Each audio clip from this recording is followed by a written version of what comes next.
Salutare, salutare din nou! Salutare! Am pornit la o scurtă plimbare, ca în fiecare după masă, și astăzi vă luăm cu noi prin Eforie Sud și Eforie Nord. Acum am ajuns în Eforie Sud, am venit cu mașina, am parcat și ne plimbăm spre faleză. Haideți cu noi! Și după câțiva pași am ajuns rapid aici pe promenada din Eforie Sud. Aici este foarte frumos amenajat, un parculeț cu multă verdeață și umbră.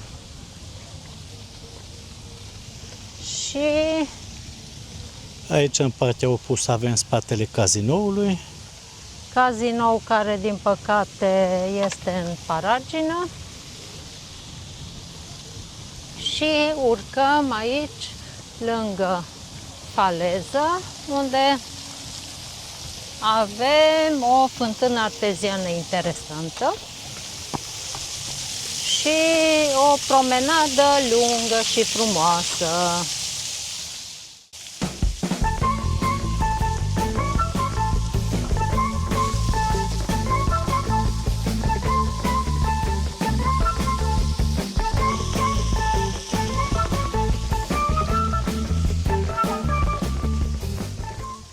Și de aici, de sus, de pe promenadă, se vede litoralul.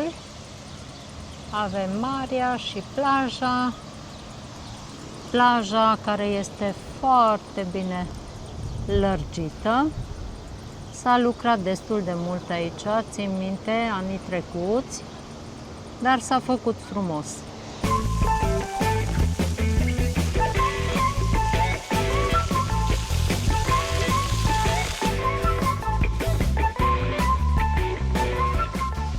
Și mergem mai departe pe promenada aceasta frumoasă, să ajungem în centrul stațiunii, acolo unde trebuie să fie restaurante, terase și magazine normal.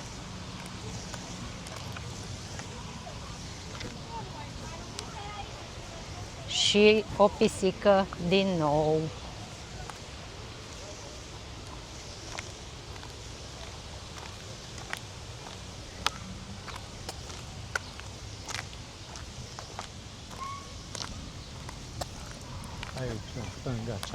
Aici, în stânga, ce a mai rămas din cazinou.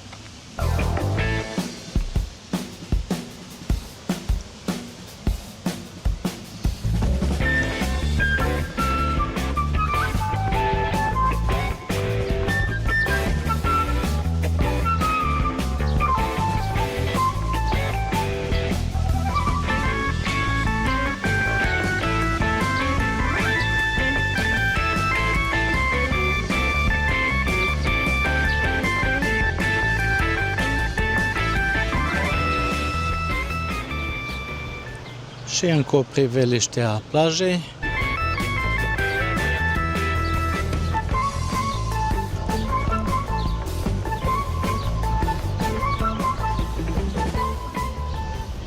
Astăzi sunt valuri mari și e arborat steagul roșu.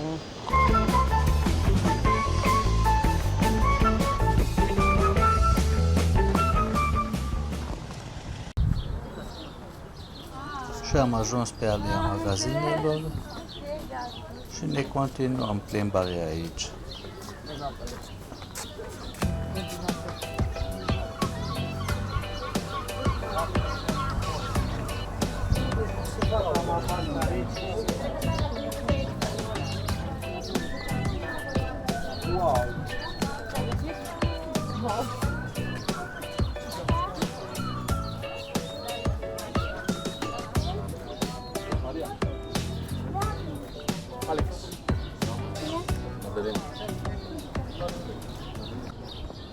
Și aici suntem pe alea cu magazinele,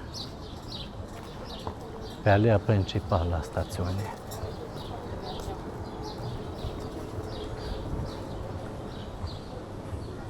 Numai aici te poți plimba seara, în altă locuri nu prea ai unde, numai pe străduțe între case. Sau pe faleză. Da. Are review slabe, mă, ce vrei? Și aici avem în dreapta farmacie, suveniruri și câteva terase și cam gata cu terasele. Și aici în capăt avem un parc de distracție.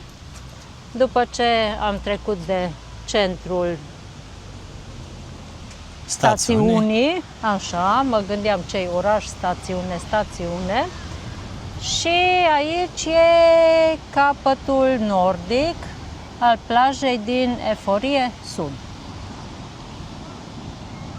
Este la fel lărgită plaja, este loc suficient. Și părăsim Eforie Sud, ne îndreptăm către Eforie Nord să vedem și acolo plajele. Și o parte din stațiune, ce mai apucăm. Și am ajuns cu greu în Eforie Nord, am venit la pas, abia am reușit să intrăm în stațiune, abia am găsit loc să parcăm la marginea stațiunii. E un haos și o nebunie totală, aici este foarte multă lume și acum mergem spre plajă. Apoi ne vom plimba un pic prin centru și vedem câtă lume este. Și când obosim de agitație, plecăm. Și aici, lângă lac, s-au deschis câteva hoteluri noi, mari, care sunt deja în funcțiune. Anul trecut erau încă în construcție. Și Aici în față este Aquaparkul. Și văd că și lângă el se construiește ceva înalt. Și ajungem unde se vine de la plajă. Ce aminte că în excursia noastră Acum vine lumea de la plajă. E ora 7. Aici avem restaurante.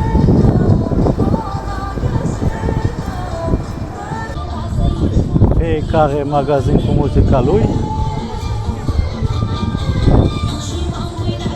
Aici e mai rău ca și în Costinești. Și de obicei în Costinești era muzica tare. Și la fiecare magazin. Anul ăsta era destul de plăcut în Costinești. Nu era multă muzică. Meniul zilei 30 de lei. Șnițel, cartofi prăjiți, salată, varză și lipie.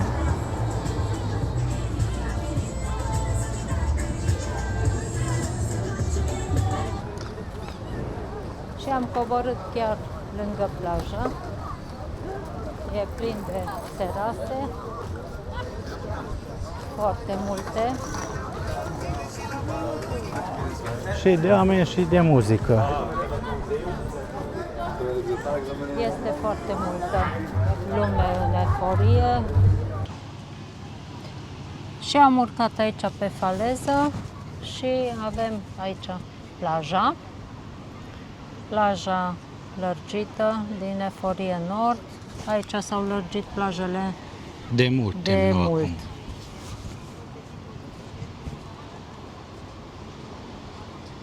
Aici e plaja destul de lungă, dar e și lume foarte multă. Acolo în capăt văd că s-au făcut diguri noi. S-au făcut diguri noi, dar nu s-a lărgit plaja.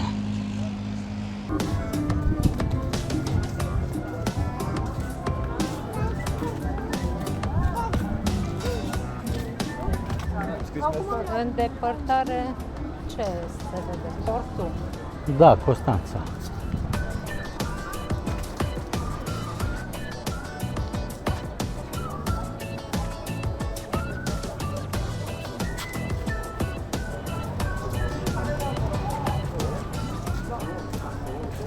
Gogoș, 6 bucăți, 25 de lei.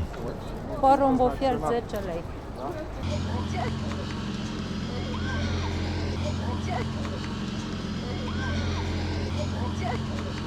Salva Mare. Aia Salva Mare? Da, da. Dar fac un praf, ui, îs atacați de câini. S-au mulțit și terasele. Foarte tare.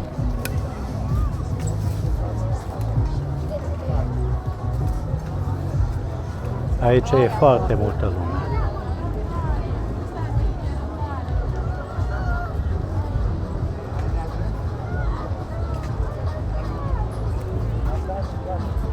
Până acum asta e cea mai aglomerată stațiune.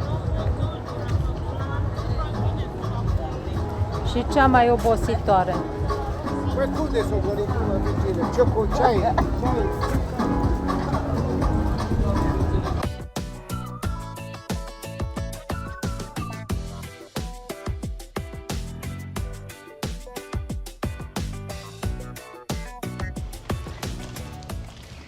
Și am urcat de la plajă. Mergem aici pe niște străduțe spre centru, dar trotuarele arată îngrozitor, îți rup picioarele.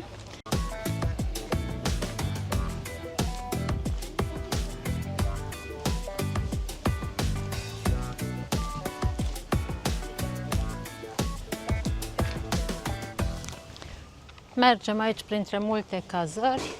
În Eforie Nord sunt foarte multe cazări. Sunt vile, hoteluri vechi, case.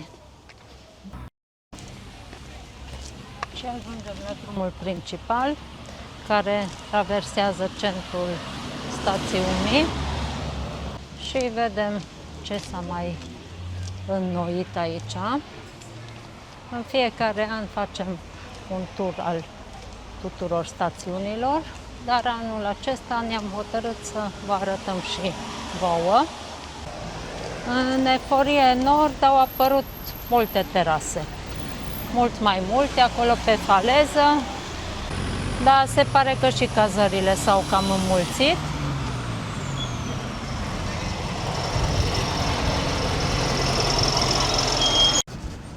Și de aici începe centrul stațiunii.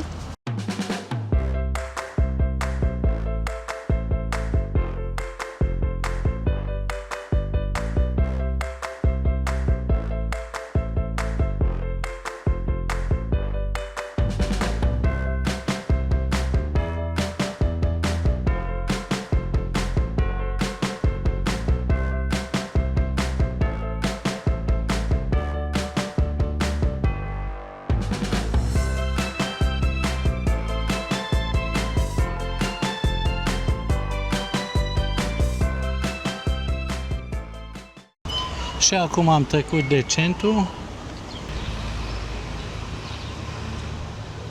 Circulație mare și la ora asta, 7:30, 8 seara. 7:35. Și aici avem un parc frumos.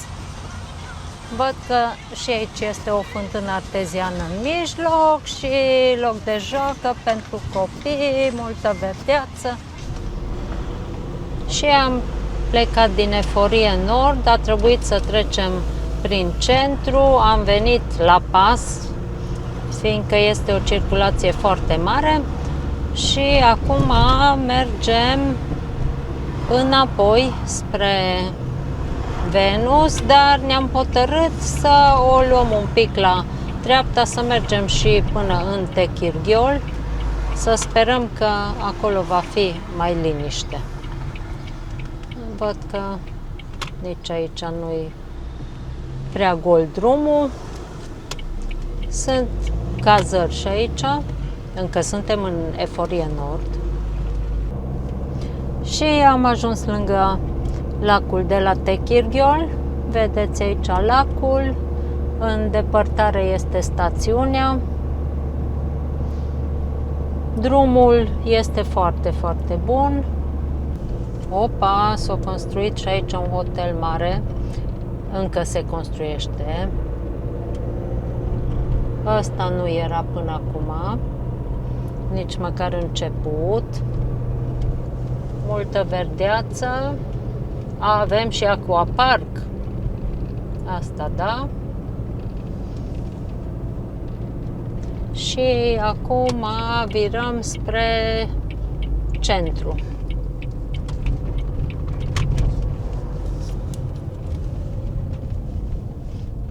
Aici este lacul. Văd că s-a făcut un fel de ponton. E lume multă și aici, deci nu mă așteptam să fie chiar atât de multă lume.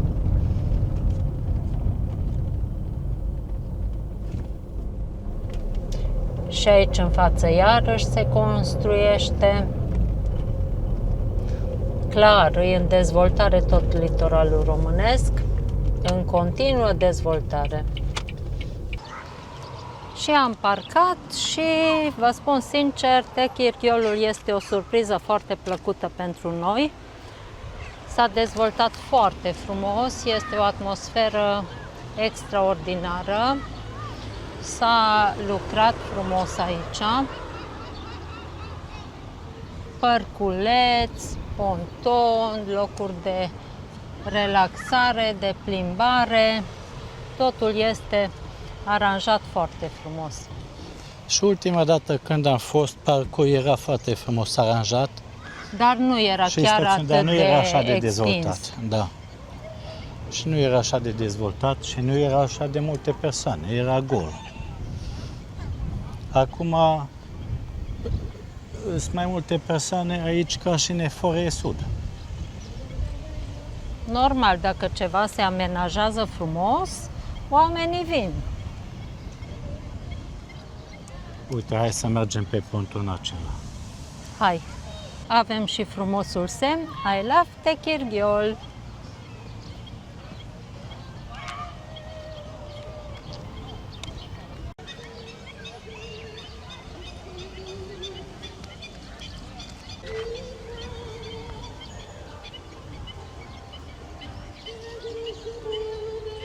Sinceră să fiu, miroase cam urât aici. Mirose namolul. Poi. Nu cam Namolul urât. din lac. Ioi.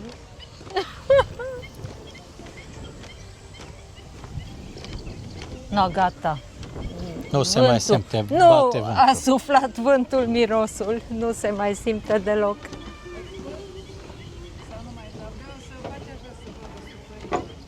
E nou pontonul ăsta.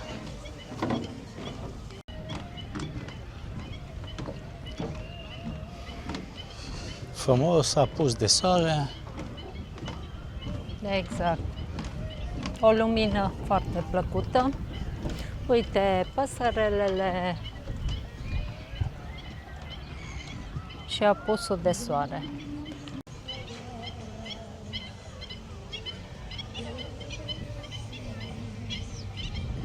Avem și un pic de stuf, avem și alge, avem și păsărele. Avem de toate. Și aici în față avem un drum care e frumos amenajat cu verdeață în mijloc. În stânga și dreapta magazine. Aici un grup statuar. Acesta e de mai mult timp. De foarte mult timp. Să vă arăt parcul de sus.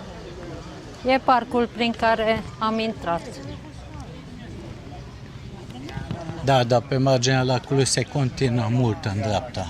Da.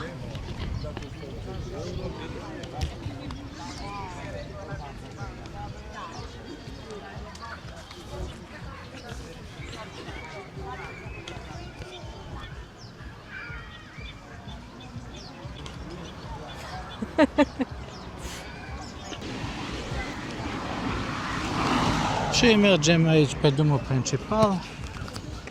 Foarte multe bănci, foarte multe bănci. Aici vine lumea la tratament. Vin persoane Și- mai în vârstă care nu prea Exact. se pot plimba așa de mult seara și ies un pic la aer și se pun pe bănci. La socializare. Da, e foarte frumos. Da. Chiar foarte plăcut. Ce frumos e pomul de aici din față. Da. Ador copacii ăștia. Așa de bine miroase, nu știu ce fel de copac e ăsta, dar litoralul e plin de copaci din ăștia. Și așa de interesant și așa bine arată. Iubesc copacii ăștia.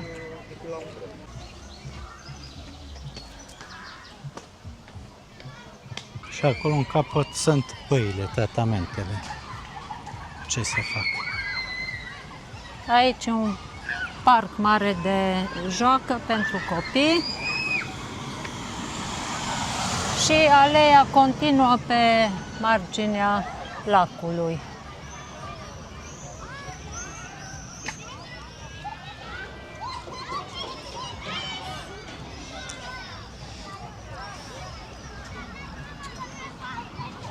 Cred că pista de biciclete este roată pe marginea lacului. Posibil.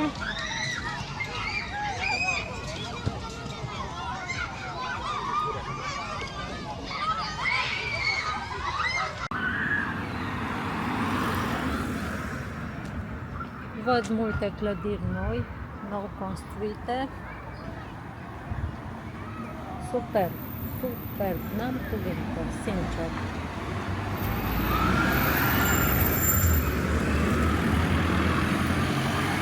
Totul este amenajat și aranjat și avem un apus de soare superb asupra Techirghiolului.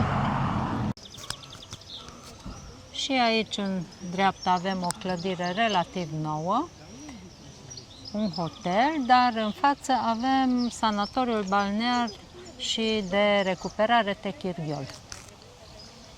Și în față o barcă. O barcă de lemn de uscat. Și după ce o clădire nouă, Asta este chiar clădire nou-nouță. În stânga continuă parcul și mai mergem aici pe drum înainte. Și în capăt o să fie intrarea la băile din Techirghiol.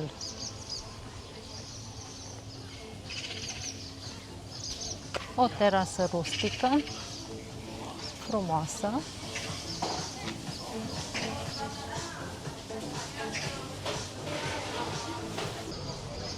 Și aici în față avem intrarea la băi. Aici avem intrarea la băile reci.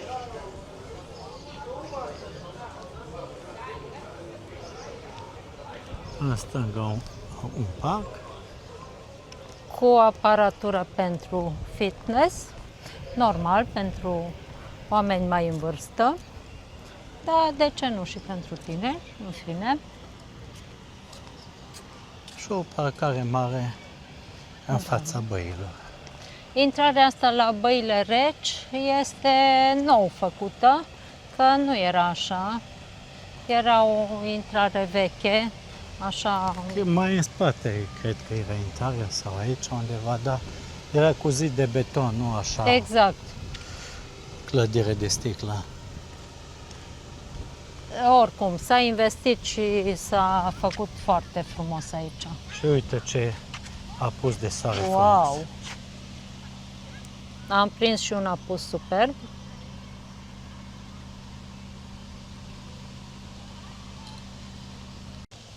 Și aici este intrarea la băi. Aparțin băile reci de sanatoriul balnear și de recuperare Techirghiol. Program zilnic între 7 și 19. Ci că sunt deschise din 1899. Și aici în spate zidul de beton de care știam eu, dar și zidul acela s-a reînnoit.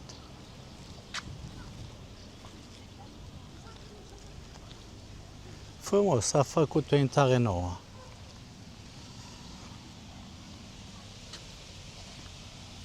Pista de biciclete, roată, 2-3 gherete cu creme, nămol. da, de unde? Nu scună mult. Erau acolo 2-3 stecle de nămol. Da, gheretă cu reclamă la puterea calului. Și aia. Cremă Miracol. Și aia. Și aici cred că o baie modernă.